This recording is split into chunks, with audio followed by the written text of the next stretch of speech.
다 같이 신앙 고백 드리겠습니다. 나는 전능하신 아버지 하나님 천지의 창조주를 믿습니다. 나는 그의 유일하신 아들 우리 주 예수 그리스도를 믿습니다. 그는 성령으로 잉태되어 동정녀 마리아에게서 나시고 본디오 빌라도에게 고난을 받아 십자가에 못 박혀 죽으시고 장사된 지 사흘 만에 죽은 자 가운데서 다시 살아나셨으며 하늘에 오르시어 전능하신 아버지 하나님 우편에 앉아 계시다가 거기로부터 살아있는 자와 죽은 자를 심판하러 오십니다. 나는 성령을 믿으며 거룩한 공교회와 성도의 교제와 죄를 용서받는 것과 몸의 부활과 영생을 믿습니다. 아멘. 찬송가 2장 찬송하겠습니다.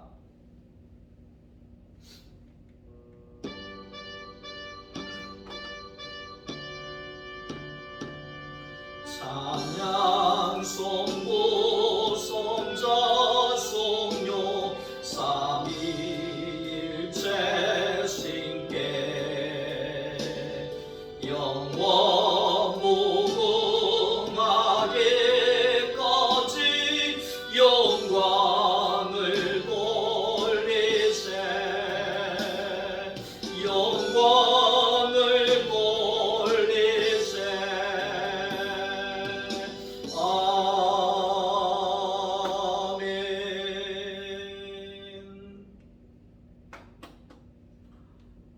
하나님의 말씀을 함께 보겠습니다. 마태복음 제14장입니다. 마태복음 제14장 1절부터 12절까지의 말씀입니다. 그때에 분봉왕 헤롯이 예수의 소문을 듣고 그 신하들에게 이르되 이는 세례 요한이라. 그가 죽은 자 가운데서 살아났으니 그러므로 이런 능력이 그 속에 역사하는도다 하더라. 전에 헤롯이 그 동생 빌립의 아내 헤로디아의 일로 요한을 잡아 결박하여 옥에 가두었으니 이는 요한이 헤롯에게 말하되 당신이 그 여자를 차지한 것이 옳지 않다 하였습니다. 헤롯이 요한을 죽이려 하되 무리가 그를 선지자로 여김으로 그들을 두려워하더니 마침 헤롯의 생일이 되어 헤로디아의 딸이 연석 가운데서 춤을 추어 헤롯을 기쁘게 하니 헤롯이 맹세로 그에게 무엇이든지 달라는 대로 주겠다고 약속하거늘 그가 제 어머니의 시킴을 듣고 이르되 세례 요한의 머리를 소반에 얹어 여기서 내게 주소서 하니 왕이 근심하나 자기가 맹세한 것과 그 함께 앉은 사람들 때문에 주라 명하고 사람을 보내어 옥에서 요한의 목을 베어 그 머리를 소반에 얹어서 그 소녀에게 주니 그가 자기 어머니에게로 가져가니라. 요한의 제자들이 와서 시체를 가져다가 장사하고 가서 예수께 아뢰니라. 아멘.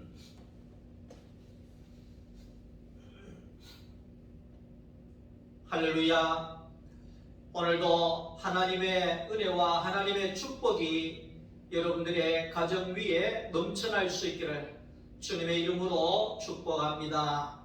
오늘 마태복음 14장에 있는 이 말씀을 가지고 세례 요한은 각오하는 그러한 제목으로 하나님의 말씀을 함께 나누려고 합니다.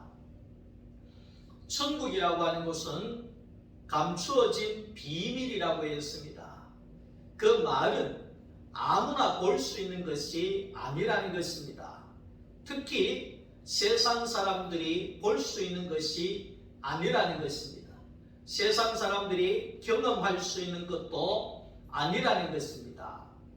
특별히 교회를 다니는 사람들도 교회를 다녀서는 이 세계를 경험하지 못한다고 했습니다. 그래서 예수님께서도 말씀하신 것처럼 니고데모를 향하여 말씀하신 것처럼 물과 성령으로 거듭나지 아니하면 하나님의 나라를 볼 수가 없다 그랬습니다. 천국을 볼 수도 없고 천국을 경험할 수도 없다 하는 것입니다. 불신자들도 보지 못하고 교회를 다니는 사람도 볼 수 없는 것이고 반드시 성령으로 거듭난 자라야지만이 계시의 눈이 열려져서 하나님을 보고 천국을 경험하게 되어진다 하는 것입니다. 천국은 멀리 있는 것이 아니라 천국은 우리 안에 있고 우리 가운데 있고 지금 현재 천국이 이루어지고 있다는 것입니다. 천국이라고 하는 것은 지난 몇 시간 동안 말씀을 했지만 죽어서 가는 그런 하나님의 완전한 나라도 있지만 이 땅의 하나님의 나라, 천국이 예수 그리스도 안에서 이루어진다는 것입니다. 그것이 바로 교회라고 하는 거지요. 교회 안에서 우리는 이 교회라고 하는 것은 하나님의 나라고 세상 나라하고 다른 나라고 천국을 여기에서 경험하고 누리는 곳이 바로 이 교회라는 것입니다.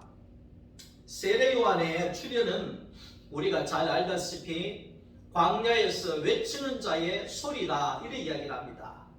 광야에서 광야처럼 메말라 있는 이스라엘 백성들에게 하나님의 말씀이 갈급해져서 사막과도 같이 되어져 있는 그런 심령들 가운데 하나님의 말씀이 400년 동안 끊어져서 하나님의 말씀을 듣지 못하고 있던 그 암흑한 시대에 회개하라, 천국이 왔다, 천국이 가까이 왔다, 이 메시지를 세례 요한이 광야에서 전했다는 것입니다. 그러기에 이 세례 요한은 구약의 마지막 선지자요 그리고 신약의 첫 문을 열었던 위대한 선지자 중에 한 사람이었다 그 말입니다. 다시 말하면 이 세례 요한이 얼마나 대단했느냐 하면 구약을 마무리하고 신약의 세계를 열었던 사람 중에 하나가 바로 세례 요한이었다 그겁니다. 그러니까 세례 요한은 그 광야에서 약대 털옷을 입고 메뚜기와 석청을 먹으면서 어두운 세상에 빛 대신 빛을 비추기 위하여 온 선지자였다 그 말입니다. 그래서 예수님께서 하신 말씀이 여자들 중에 여자가 낳은 자 중에 가장 큰 자가 세례 요한이다 이렇게 말씀하지요. 다시 말하면 이 세상에서 가장 위대하고 훌륭하고 존경을 받는 자가 세례 요한이었다 이 말입니다. 그런데 누가복음 7장 28절을 보면 그러나 천국에서는 가장 작은 자라고 할지라도 세례 요한보다는 크다 이렇게 말씀을 하거든요. 네, 이 뜻이 뭐냐 하면 이 세상에서는 세례 요한이라고 하는 자가 여자가 낳은 자 중에서 가장 큰 자로 그렇게 세워졌다는 것입니다. 그러나 이렇게 세상에서 가장 큰 자로 여자가 낳은 자 중에서 가장 큰 자로 세워졌지만 그러나 그것이 하나님의 나라에서는 아무것도 아니라는 거죠. 하나님의 나라에서는 아무것도 아니라는 겁니다. 다시 말하면 우리가 세상의 권력이나 세상의 지식이나 세상의 재물이나 우리를 나타내고 우리를 위대한 사람으로 만드는 것이 세상적인 것들이 엄청나게 많지만 그러나 하나님의 나라에서는 그것이 아무것도 아니라는 것입니다. 아무것도 아니라는 것입니다.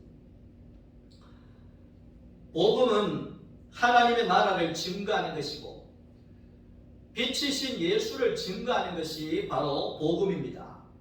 하나님의 부름받은 자들이 알아야 할 것은 하나님의 나라와 그 아들을 증거하는 것이 오늘 우리 모두의 일이라는 것입니다. 하나님이 우리에게 맡겨주신 그 일을 우리가 해야 합니다. 하나님이 우리를 이 땅에 보내실 때에는 각자가 해야 할 일이 있기 때문에, 그것을 사명이라고 하지 않습니까? 그 사명이 있기 때문에 우리를 보냈다는 겁니다. 자, 그래서 우리는 그 사명을 벗어나면 안 된다는 겁니다. 하나님이 보내신 목적을 벗어나면 안 된다는 것입니다. 그러니까 사람이 하나님께로부터 보냄을 받은 목적은 무엇이냐면, 우리 가운데 그리스도를 나타내고 하나님을, 영광을 나타내는 것이 바로 우리가 보냄을 받은 목적이라는 사실을 우리가 기억을 해야 합니다. 마태복음 7장 22절 말씀 속에 보면, 그날에 많은 사람이 나더러 이르되 주의 이름으로 귀신을 쫓아내며 주의 이름으로 권능을 우리가 행하며 우리가 선지자 노릇을 하지 않았습니까? 그렇게 이야기할 때 그때 주인이 말하기를, 그때 내가 그들에게 밝히 말하되 내가 너희를 도무지 알지 못하니 불법을 행하는 자들아 내게서 떠나가라. 그렇게 이야기를 합니다. 이들이 선지자를 노릇을 했다는 것입니다. 열심히 말씀을 외쳤다는 것입니다. 주의 이름으로 열심히 기도했다는 겁니다. 열심히 기도해서 귀신을 쫓아냈다는 겁니다. 병든 자를 고쳤다는 것입니다. 주의 이름으로 많은 사람들을 고쳐줬다는 것입니다. 그런데 주인 앞에 갔을 때 주인이 말하기를, 난 너 모른다. 그렇게 이야기합니다. 왜 모른다고 했을까요? 주인이 시킨 그 일을 하지 아니하고 다른 일을 했다 이 말입니다. 그러니까 주인이 생각하기를 난 너 모른다 이 말이죠. 왜? 내가 시킨 일을 한 사람만 내가 알지, 내가 시키지도 않은 일을 한 너는 내가 쉽게 이야기할게요, 내 자식이 아니다 이 말이죠. 내가 보낸 사람이 아니다 이 말이죠. 그래서 거기에 불법을 행하는 자들이라 그랬잖아요. 이 불법이라고 하는 것이 뭐냐면, 하나님이 보내신 목적을 벗어나서 일하는 것이 그거의 불법입니다. 그러니까 제가 교회 일을, 우리가 하나님의 일을 할 때에도 하나님이 내게 시킨 일을 해야 되지, 내가 좀 믿음 있다고, 내가 능력 있다고 해가지고 하나님이 시키지도 않는 일을 내가 막 열심히 하잖아요. 그러면 그게 불법이 되는 거죠. 예. 하나님 앞에 갔을 때 모른다 이렇게 되어지는 거죠. 우리는 하나님이 보내신 일만 해야 되고 하나님이 시킨 일만 해야 돼요. 내 좋다고 선지자 노릇하고 내 좋다고 기도해서 권능을 행하고 병자를 고치고 이런저런 일을 많이 하는 것이 중요한 것이 아니라, 주인이 원하는 일을 했느냐 안 했느냐, 여기에서 결정이 난다는 겁니다. 결정이 난다는 겁니다. 군인이 나라에 부름을 받은 군인이 휴전선 38선에서 총을 들고 나라를 지키다가 자기가 이 나라를 지키는데 내가 적들을 다 쓸어버려야지, 나라를 위해서 내가 적들을 죽여야지 이래가지고, 예를 들어서 북한 초소에다가 총을 쏘고 야단을 해놓으면 어떻게 되겠습니까?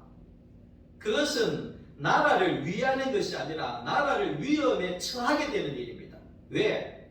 군인은 위에서 소대장의 명령을 따르고 국방부의 명령을 따라서 하라 그러면 하고 하지 말라면 안 해야 군인인데, 자기가 울컥하는 마음에 나라를 위해서 저 적들을 내가 다 죽이겠습니다, 혼자 나가서 총을 들고 쏘고 이렇게 하면 나라를 망하게 할 수가 있는 것입니다.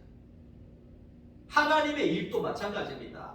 하나님의 일도 하나님이 시킨 일만 해야지 그게 영광이 되는 거예요. 하나님이 나를 보냈을 때 그 시킨 일만 해야 주인이 잘했다, 착하고 충성된 종아 일이 되는 거예요.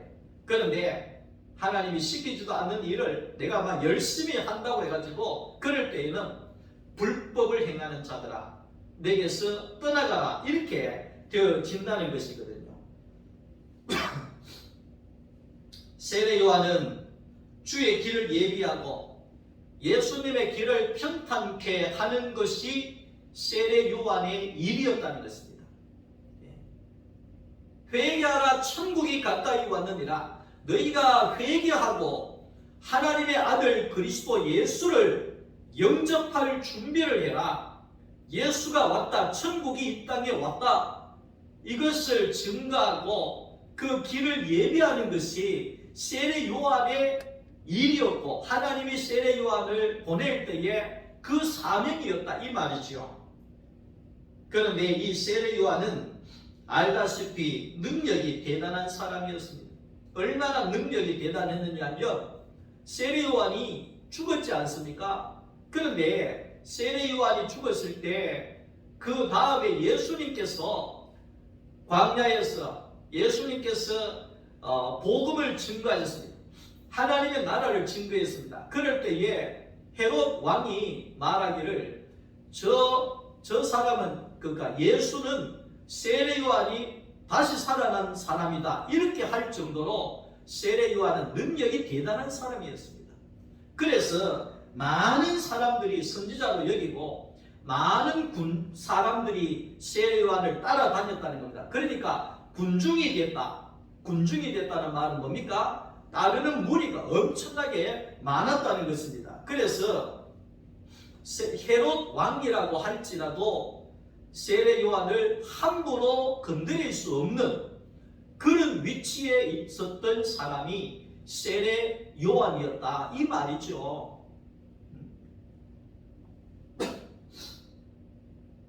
자, 그런데 이 세례 요한은 모든 백성들 앞에서 선이냐 악이냐를 판단하는 자로 그가 섰다는 것입니다. 나아가서는 헤롯 왕에게도 나아가서 왕이 잘했다, 왕이 못했다, 선한 왕이다, 악한 왕이다 이렇게 지적하고 판단하는 일을 세례 요한이 했다는 것입니다.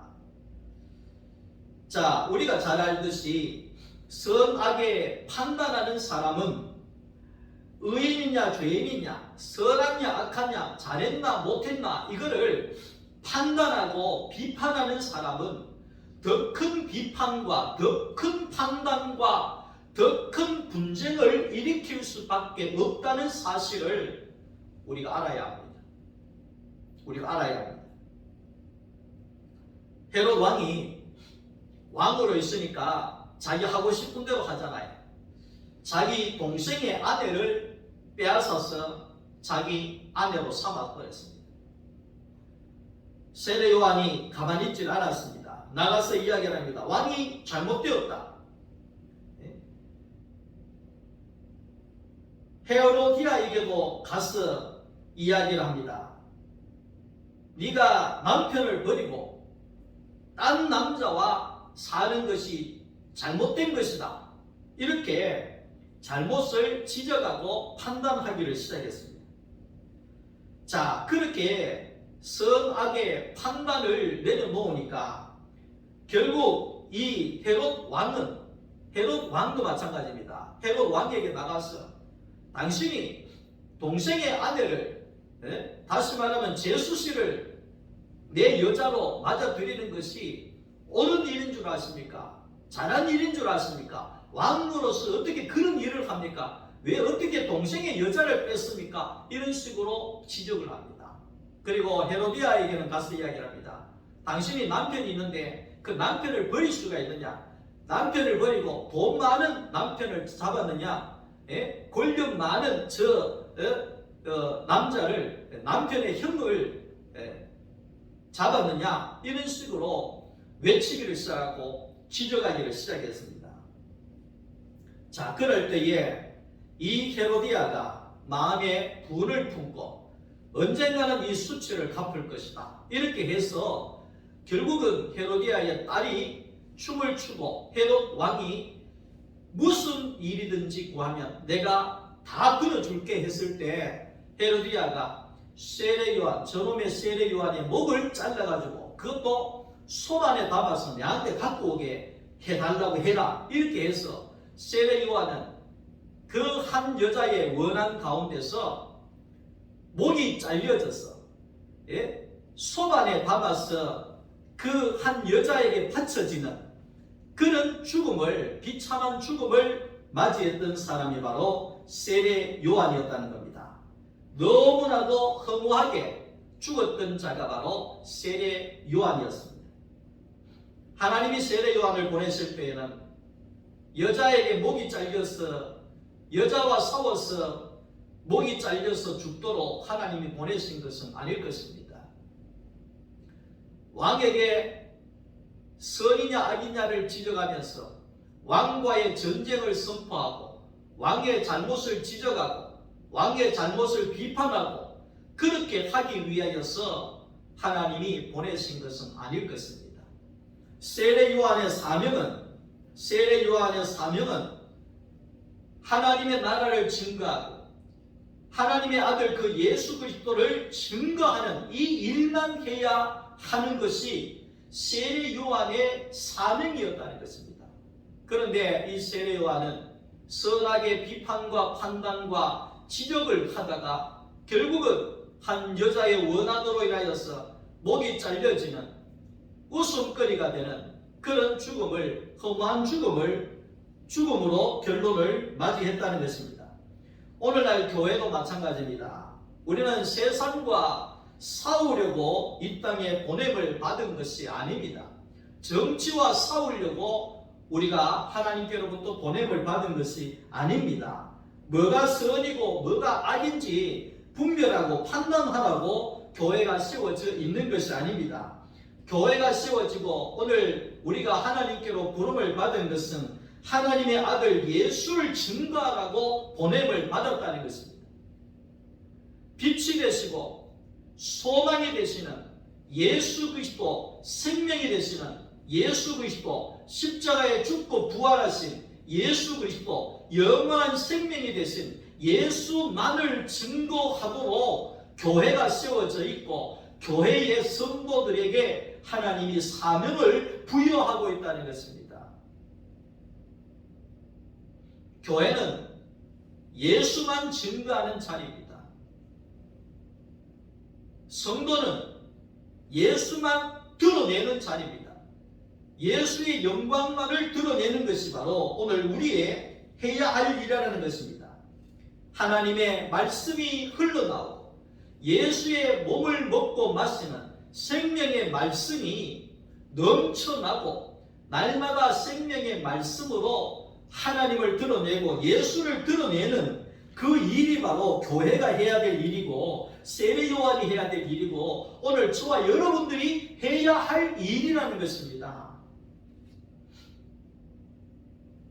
세례 요한은 세상적으로는 대단한 능력이 있는 사람이었지만 예수를 증거하고 예수를 드러내고 하나님의 나라를 세워가는 데는 영향력이 없었던 사람 중에 하나였습니다.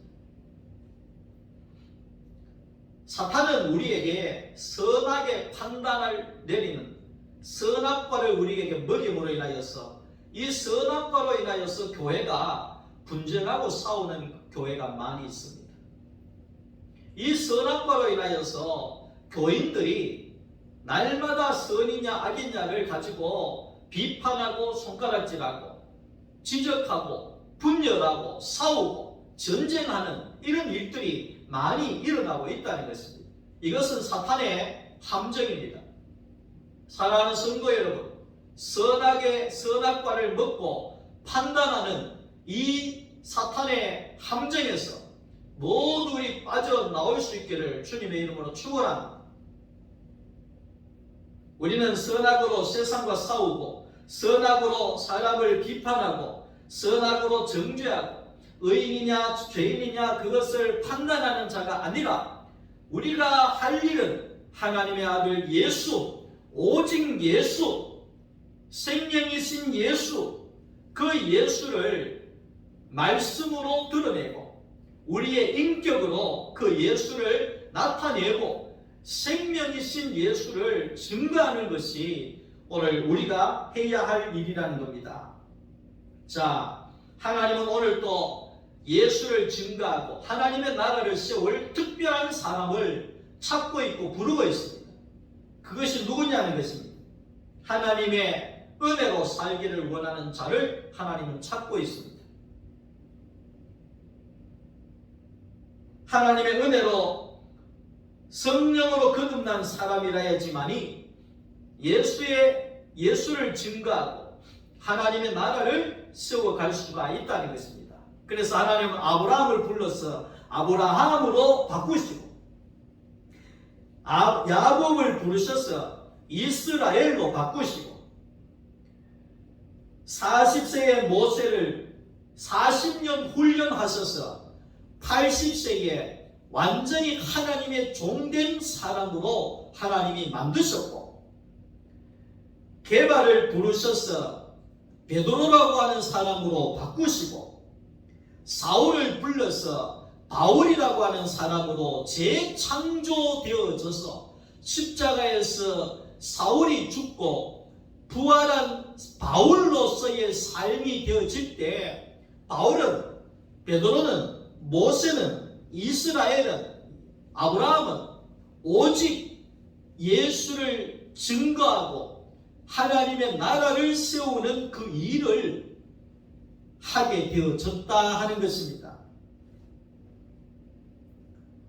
유리는 특징이 맑다는 겁니다. 맑다는 겁니다. 맑은 것은 아무것도 없어야 보이는 거지요. 하나님의 종도 내 것이 다 무너지고 아무것도 없어야 우리가 예수를 드러낼 수가 있습니다. 내 안에 선악이 있으면 예수를 드러낼 수가 없습니다. 내 안에 선악과가 가득하면 우리는 하나님을 드러낼 수가 없습니다. 우리는 예수를 발견할 수가 없습니다. 우리는 천국을 발견할 수가 없습니다.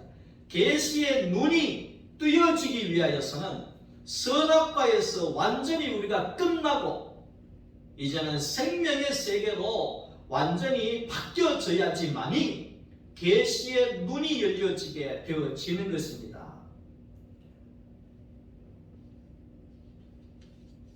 하나님의 사람 예수를 증거하고 하나님의 나라를 세워가는 이 일을 위하여 보냄을 받은 세례 요한이 선악의 색깔이 너무나 강력해서 왕을 찾아가서 왕을 지적하고 왕비를 찾아가서 비판하고 정죄하고 세상과 싸우고 분쟁하고 그렇게 하다가 그는 사명을 잃어버렸던 것입니다. 오늘 우리도 마찬가지입니다. 우리는 세상과 싸울 것이 아니라 우리는 세상의 사람들과 싸울 것이 아니라 비판하고 지적할 것이 아니라 우리는 시민단체처럼 뭔가를 지적해서 판단하는 것이 아니라 우리는 생명 안에서 예수를 증거하고 내 인격으로 예수를 드러내고 그러므로 인하여서 하나님의 나라를 세워가는 것이 오늘날 교회가 해야 할 일이고 오늘 우리 성도가 해야 할 일이라는 것입니다. 그래서 사도 바울과도 같이 예수님과도 같이 이 땅에 오신 예수께서 십자가만 증거하셨습니다. 십자가만을 증거했습니다. 십자가에서 죽고 부활하여 재창조되어져서 거듭나져서 하나님의 아들 예수를 증거하고 하나님의 나라를 세워가는 이 일을 예수님께서 하셨고 사도 바울이 했고 오늘 저와 여러분들에게 이 사명이 주어졌다는 것입니다. 여러분 싸우지 마십시오. 세상과 싸우지 마십시오. 우리는 그리스도만 증거하면 되는 것입니다. 예수만 증거하면 되는 것입니다.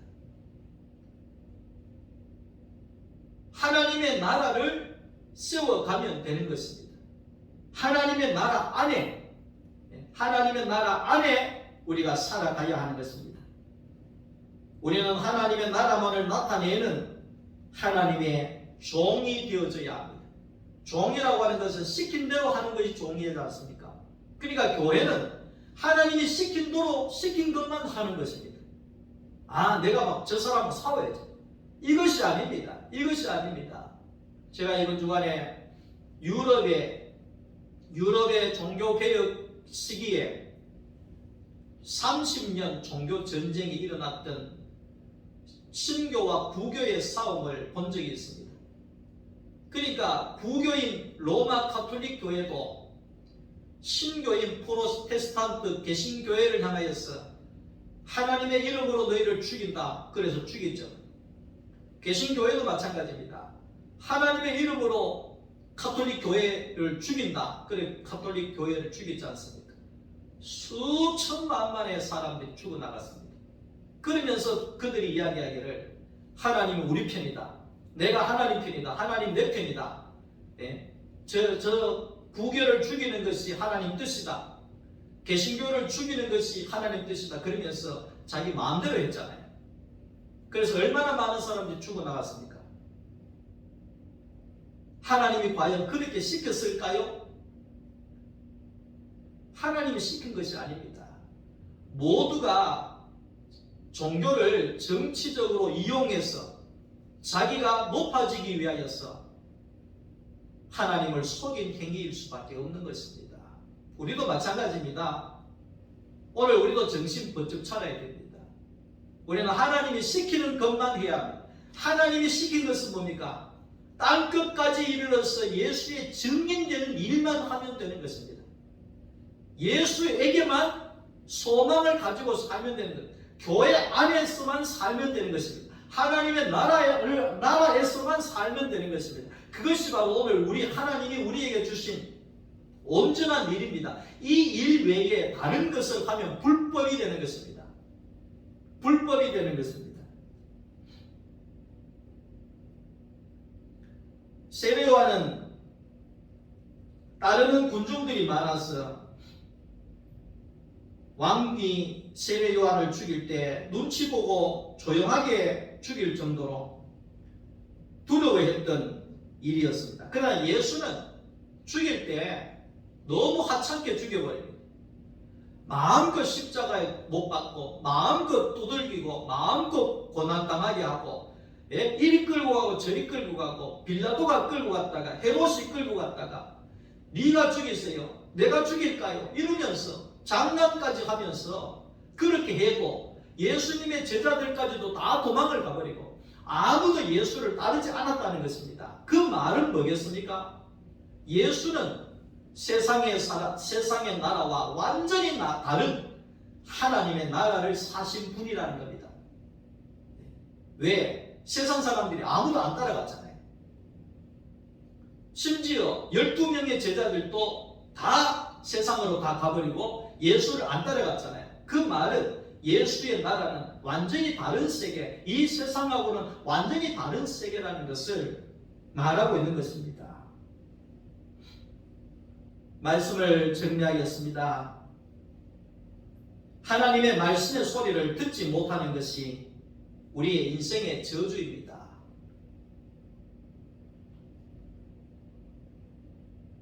내가 선하게 눈이 밝아져서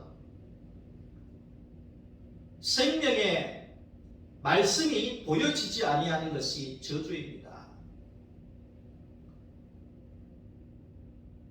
세상의 소리, 힘 있는 자의 소리, 군중의 소리에 하나님의 소리가 묻혀서는 아니 됩니다. 오늘날 세상의 소리는 얼마나 크게 나고 있는지 모릅니다. 세상의 선악의 소리가 얼마나 많이 외쳐지고 있는지 모릅니다. 이러한 시대에 과연 우리는 하나님의 소리를 놓쳐서는 아니 될 것입니다. 코로나로 인하여서 어렵고 힘들면 힘들수록 우리는 더 세미하게 들려오는 하나님의 소리를 들어야 합니다. 말씀을 통하여서 들려오는 하나님의 소리를 우리는 기억해야 합니다. 선이냐 악이냐의 세상 세계에 매여서 사탄의 함정에 빠져서 세례요한과도 같이 허무하게 죽어버리는 인생이 아니라 예수 그리스도처럼 세상과 완전히 다른 하나님의 나라 안에서 살아서 십자가에서 죽고 부활하셔서 모든 인류에게 생명을 주셨던 그 예수 그리스도의 그 길을 오늘 저와 여러분들이 가야 할 것입니다. 그 길이 우리의 사는 길이고 그 길이 하나님이 우리에게 요구하시는 길이고 그 길이 하나님의 나라를 세우는 일이고 그 길이 예수 그리스도가 드러나는 일인 것입니다. 우리는 세상이 좋아하는 육의 사람이 아니라 하나님의 은혜로 살아가는 영의 사람입니다. 하나님이 보내신 목적이 십자가로 가서 우리의 육신이 죽어지고 부활의 영적인 새 사람이 되어져서 이 땅에서 예수를 드러내고 예수를 보여주고 하나님을 나타내고 생명을 강같이 흐르게 하는 교회가 되어지는 것이 하나님의 사명입니다. 그럴 때에 하나님으로부터 오는 소리가 너는 내 것이라, 너는 내 것이라, 너는 내 아들이라, 너는 내 종이라, 너는 내 백성이라, 이렇게 주님이 우리에게 이름을 불러주실 때 그 사람이 생명책에 기록된 사람입니다. 너는 내 아들이야, 생명책에 기록된 사람이 되는 겁니다. 너는 내 종이야, 이성찬 너는 내 종이야, 그러면 나는 생명책에 기록된 사람입니다. 왜? 주님이 내 이름을 불러주셨기에 나는 생명책에 기록되어지는 사람입니다. 오늘 우리가 교회 안에서 주님이 우리를 불러주시는 이름이 있어야 합니다. 주님이 우리를 불러주실 때 생명책에 기록이 되어지고 주님이 우리를 불러주실 때 그때 우리는 예수의 사람이 되어지고 예수의 종이 되어지고 예수를 드러내고 예수를 나타내고 내 인격을 통하여서 생명이 흘러나가는 천국을 이루어가는 그런 하나님의 사람이 되어지는 것입니다. 허무하게 인생을 고초를 당하면서 분쟁하고 싸우고 허무하게 죽는 인생이 아니라 예수님처럼 모든 인류를 살려낼 수 있는 생명의 삶을 우리가 살아갈 수 있기를 주님의 이름으로 축원합니다. 기도하겠습니다. 하나님 감사합니다. 허무하게 살다가 허무하게 죽는 인생이 아니라 예수를 증거하고 천국을 이루어 생명을 강같이 흘러가게 할 수 있는 하나님의 사람으로 살게 하여 주시옵소서. 예수님의 이름으로 기도드립니다. 아멘. 주 예수 그리스도의 은혜와 하나님 아버지의 사랑하심과 성령의 교통하심이 선하게 모든 것 가운데서 죽어지고 이제는 예수 안에서 생명의 사람으로 거듭나 예수를 증거하고 하나님의 나라를 이루어 우리의 인격을 통하여서 하나님의 나라를 온전히 세워가기를 원하는 우리 소망교회 모든 성도들 머리 위에와 가정과 자녀들과 하시는 모든 일들 위에 이제로부터 영원토록 함께 있을지어다. 아멘.